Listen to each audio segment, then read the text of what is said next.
All right, hey guys. Okay, so we have this document on our Moodle under the current week discussion and analyzing your results. I would recommend that you go through this maybe with your groups or individually, well, yeah, probably with your groups. But just to catch you up at this point, you've picked a research topic, right? You read a lot of secondary research. You did your primary research question. You either interviewed or surveyed or observed. You've compiled your methods. You've listed your results. Now we're at the discussion, right? And I have 5 questions here that just can kind of help you think through your research at this point. And I also have a hypothetical here that I'm going to take you through. All right. So let's say our primary research question is this: in what ways will ABB, this is a um, oil company, right? Or some kind of, yeah. ABB's modernization of Shymkent oil refinery benefit. We don't want to say or disadvantage here, right? Benefit Kazakhstan. Or if we don't want to say benefit, we could say effect here, right? Um, because maybe benefit is a little bit biased. All right. So then step two is write a brief answer to your research question here, um, based off of just secondary sources, not your primary research yet. Okay. Um, yeah. And so here I wrote, I discovered in the secondary sources, um, I read that modernization will actually make Shymkent more economically effective. Even though the Kazakhstani government is paying quite a bit for ABB to do this modernization, China is also helping. The environmental benefits are pretty much negligible, like zero. Um, it's mostly just helping the refinery be more economically efficient, right? However, it will be putting some people out of business due to automation, but others will be working in safer conditions. So my conclusion here for the second one, and this is sort of written as like a single, I build out the ideas and then sort of a thesis here. Although the Shymkent oil modernization could do more to benefit Kazakhstan in the way of environmental factors, it is an advantage for our country economically, right? And so, again, this just sort of helps you think, okay, what did I discover as far as an answer to my primary research question? Um, and for pretty much all of you, the answer to your research question should be some kind of solution. All right. Um, Let's see. Number three, what are the 3 biggest outcomes of your primary research survey or interview or observation? Um, and it can be kind of connected to your research question, hopefully. So these are the 3 things I discovered. I discovered that most young people are mostly concerned about environmental issues with oil refineries, and they don't really care about something being more economically efficient. Everyone that took my survey mentioned that they like to see Kazakhstan develop renewable energy more than traditional, such as oil. Okay, so they're not necessarily, again, not super interested in modernizing an oil refinery. That being said, the large majority of participants slightly agreed that oil refineries should be modernized. Okay, they kind of realize that this is sort of a thing that has to happen. Okay. Now look at how your secondary research answered your research question versus how your primary research survey or interview or observation answered your research question, right? Did you get, are they in agreement with each other? Are they in disagreement with each other? Or is there some in between? Um, Mine is some in between, right? I think my answers are slightly different, I write here. My secondary sources say modernizing this particular oil refinery is economically advantageous for Kazakhstan. This is important, right? Yet my survey participants, though they don't fully disagree that this shouldn't happen, they seem to want to put money into renewable energies and only modernizing when it's environmentally beneficial, right? They didn't really care too much about the economic benefits. Okay. Um, so there's some slight kind of complications there. It's not just them saying like, yeah, we should do this. It's perfect, right? There's a little bit of complications. If you have a situation where your surveyors disagree with the secondary research, um, I'm just going to be pretty direct here. Most of the time, we're going to believe the secondary research. Okay. It does depend a little bit. And in some instances, you can find issues where the secondary research is actually wrong. But most of the time, especially if you're looking at multiple sources. You're going to find multiple sources that agree with each other in the secondary research. And because we're only surveying a small population of students, it's possible that they will disagree with what is kind of widely known. Okay. And it's okay to sort of use some hedging language to guess as to why this is happening. You could try to look up information, like with nuclear power plants, people are afraid of them. So, if the secondary research says we should build them and people say they don't want them to be built, you do research and think like, okay, well, why don't people want this? Well, it seems to be that it's scary for people, right? Okay. And that's all you write. You just write that like people disagreed most likely because they're afraid, right? You just write that directly in the discussion section. This stuff you can write in the interpretation of results section, okay? In fact, most of this I think is connected primarily to the interpretation of results section here, okay? Um, we'll talk about the data analysis section next. All right, and then the final question, what single conclusion can you draw based off of the two? So now you're going to try to bring your primary research and your secondary research together in sort of a way that makes sense, okay? Now, if they both agree with each other, that's going to be not too hard to do here, all right? My conclusion is that if Kazakhstan wants to be in line with what I discovered among small populations of Kazakhstani students, they need to make sure that modernization practices don't simply create economic efficiency, but also environmental. I did find a few cases of oil refinery modernization practices within Europe where environmental was the goal. Okay, and so I'm connecting it to the broader discipline there. Okay, that could be something that I could put in the broader implications section of the discussion. Furthermore, my participants likely still need to realize that Kazakhstan's economy is largely based on traditional energy such as oil, so it won't be thrown out anytime soon, right? And we can, if we wanted to, we can go into more detail here and talk about how we do need to switch from oil, but if we were to just cut off all oil today, millions of people would die, right? It would be very bad.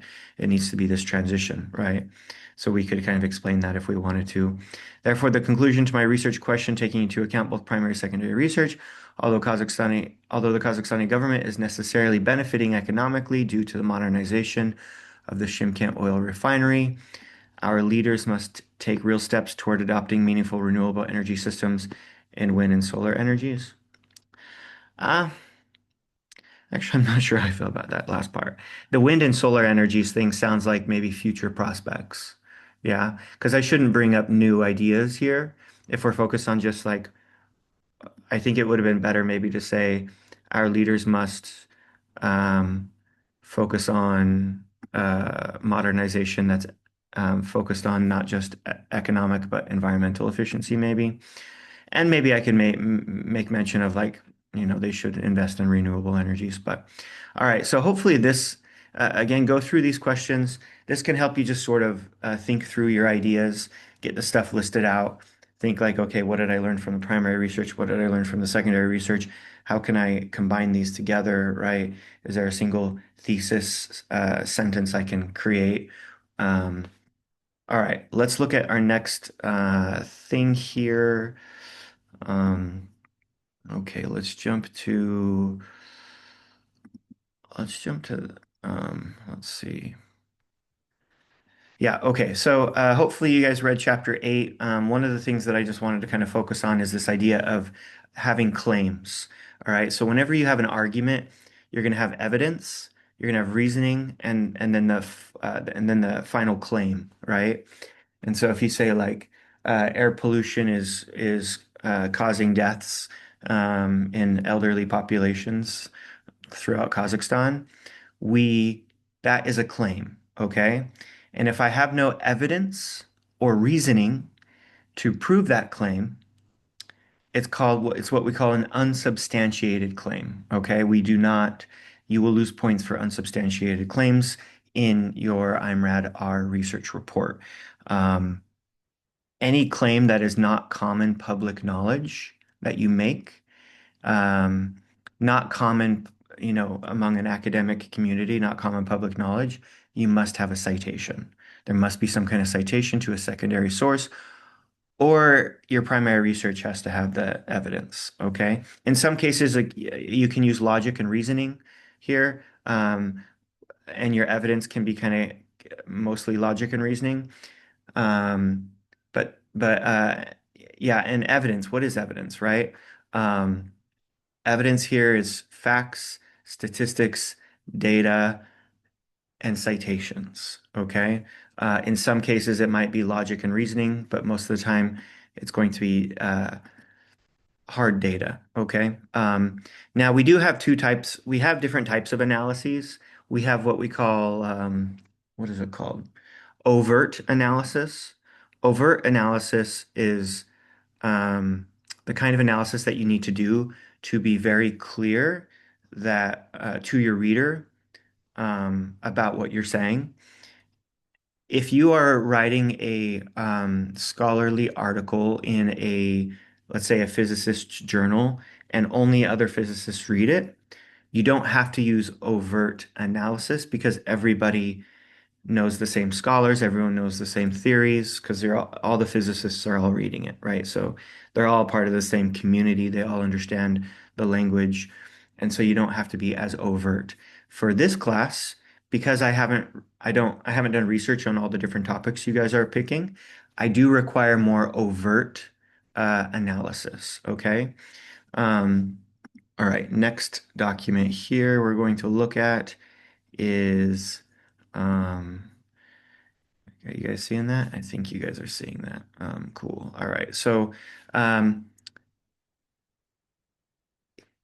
in the data analysis of the decision matrix section for the discussion, you're going to want to have a lot of sources, and you're going to want to use overt analysis to prove the things you're saying.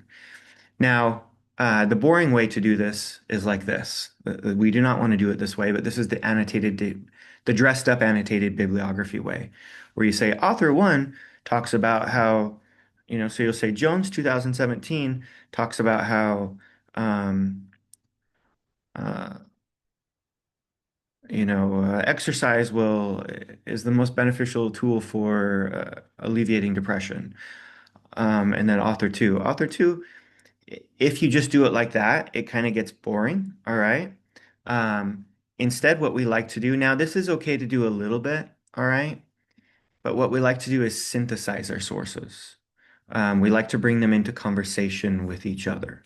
So it's going to look a little bit like this, but it's going to be better synthesized, where you're going to say something like, Jones, 2017, researched and found that exercise is the most beneficial way to overcome depression.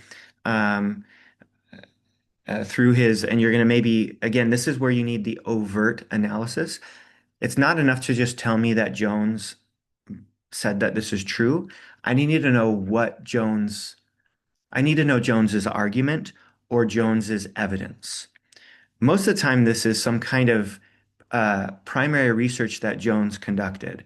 So maybe they interviewed 1,000 university students and they discovered something. Okay. So in the data analysis section, when you're telling me about your different sources, your different solutions and why they got the score they got in their decision matrix, I want you to not only cite sources here, not only cite multiple sources, but put them into synthesis, into conversation with each other.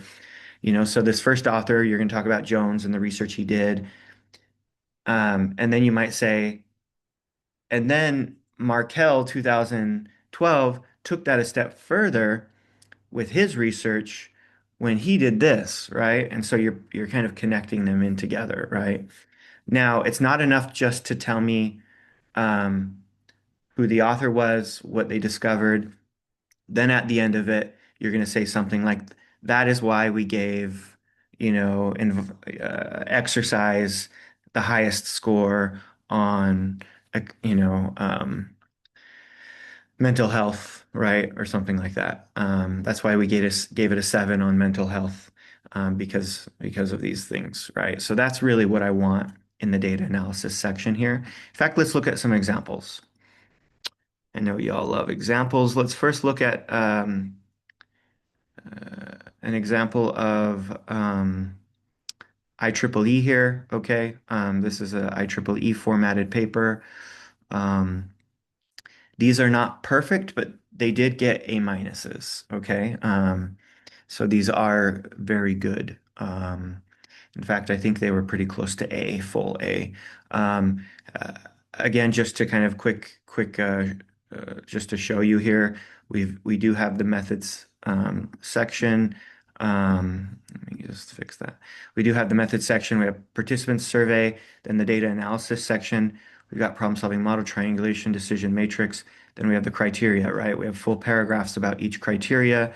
Um, they may have lost some points here without citations. Okay.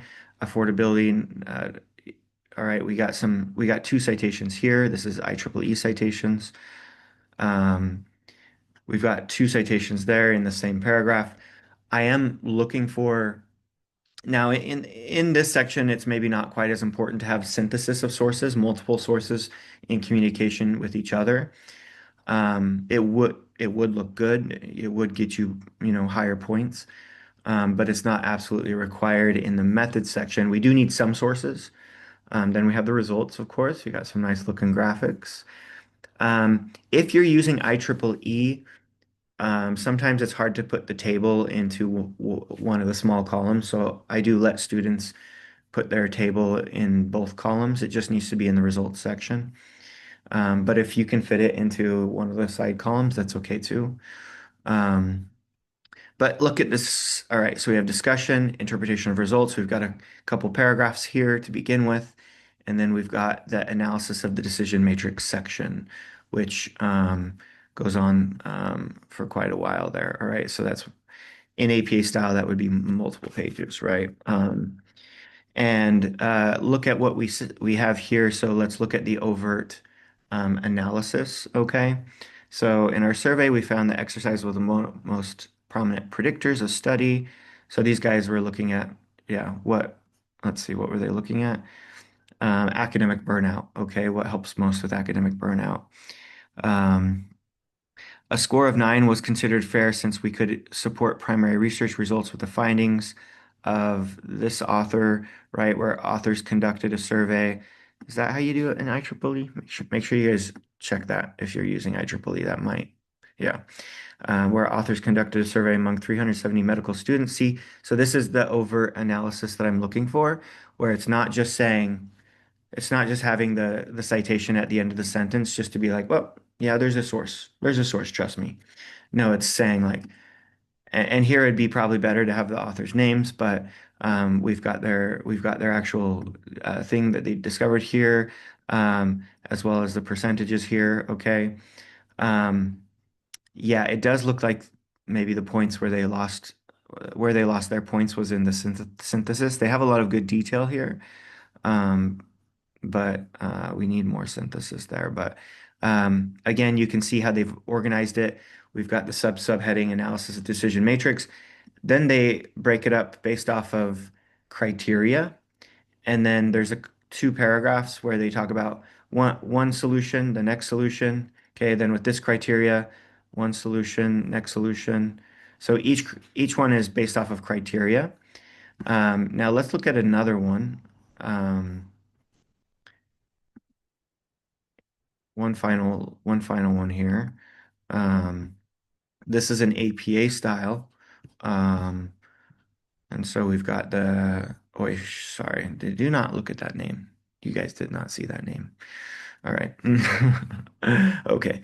Um, so let's see, what are we doing? Okay, we've got methods here. Like I said, just to kind of show you, they also go into detail here with criterias, explaining all of the criteria. Options, they even have subheadings for the options, which we kind of like there. Makes it easy to kind of read through quickly. Looks like they have citations, not just one, but they have two here and that one, two here and that one. Okay, so they are synthesizing their sources, two here and that one, right? Yeah, I do believe that these guys got a little higher score. Um, all right, then we got the results, a couple of graphics, the decision matrix. Now, make sure that you design it well. Okay, so I'm going to be looking at the space around the number here. It should not be over two pages. They probably lost. They should have lost some points for that. It's just ineffective to do that. And then I'll just look at small things like why are the numbers at the top of the line here, but sort of, well, yeah, I guess they're toward the top, but why is it? It seems like these are even closer. I don't know. And maybe we don't need all that extra space. Why do we have a ton of empty space there and a ton of empty space there, right? But no extra space here, no extra space there. So options also looks like it's kind of like not centered. Anyway, fix that stuff right there. Okay, you do need to give your table decision matrix a name. Give it a name. Okay, academic burnout. We want to give it a name. Anyway, interpretation of data, um, a little small.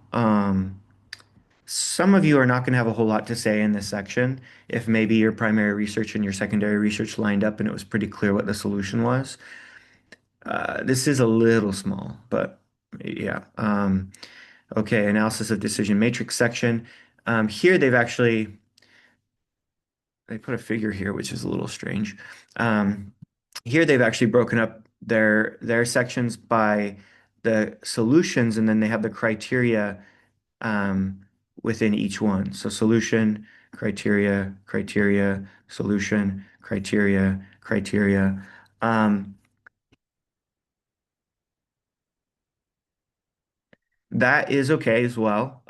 These paragraphs are kind of short for over analysis. Um, Yeah, so right here, according to Evans, anaerobic exercise is the best activity for stress reduction. I want to know how Evans discovered that, okay? So it's not quite enough just to say, Evans figured it out. I want to know just a little bit how Evans discovered this, okay? This is the over analysis that I'm asking for. Again, if we were all the same scholars in anaerobic exercise, maybe we would already all know what Evans did. Okay, it's like, oh yeah, we all know what Evans did. We don't need to explain it. But in this case, where we don't know, it is required to be explained. Okay. Um, these guys seem to try to focus on every single number. I would say you don't have to do every single number. Actually, maybe they're only focused on two numbers per solution. Okay, yeah, just two numbers. They're focused on two numbers per solution. So they have many criteria. They just focused on two criteria for each solution, maybe the two most important criteria, right? Um, or maybe the one that won and the one that lost. Okay. Recommendation section does look a little bit short, but it doesn't need to be super long. They've got a little bit of extra paragraph spacing they need to fix here. But they recommend Nazarbayev Universities follows these recommendations. The other report was recommended um, to the students. It was something that they actually wrote for students to do to start exercising. Um, okay, so this weekend, make sure you put all your previous documents all together, um, and your focus this weekend is the interpretation of results section, paragraph or two, and then most of your your analysis of decision matrix section. Okay.